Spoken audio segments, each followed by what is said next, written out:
Ils étaient près de 60 docteurs chirurgiens camerounais venus de 4 coins du pays à prendre part à la 2e édition du séminaire de formation en chirurgie d'urgence par une équipe de chirurgiens israéliens et italiens. Ce jeudi 30 janvier 2020, ils sont rentrés en possession de leurs attestations de fin de formation. Fut de 5 jours d'échanges et de partage de connaissances en matière de chirurgie d'urgence. L'ambition de l'ambassade d'Israël au Cameroun, c'est de partager son savoir-faire en la matière avec les docteurs camerounais. Cette deuxième session est similaire à la première sur beaucoup de points.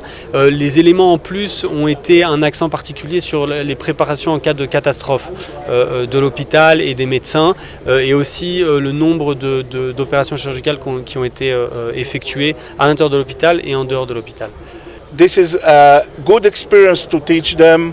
We see and we hear from them that it gives them a good and new point of view, and we hope that from time to time, and we learn from the experience, and hopefully next time we will do it better.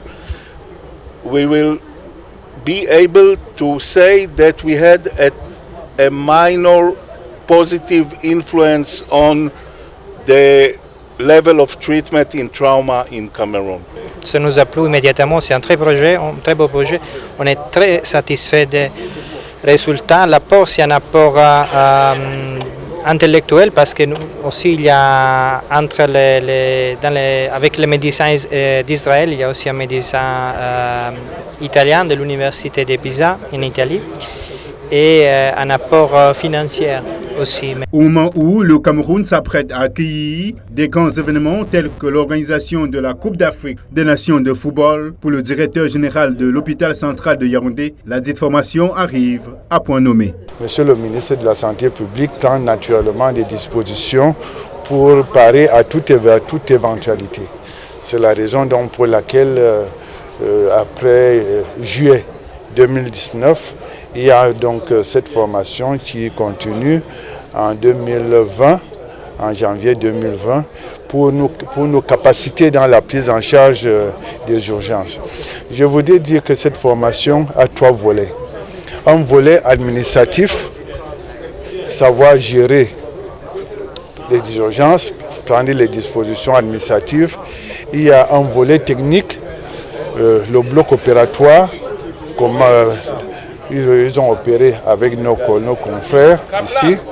Et puis il y a le volet connaissance. Il y a eu des cours avec des procédures qui ont été mises en place.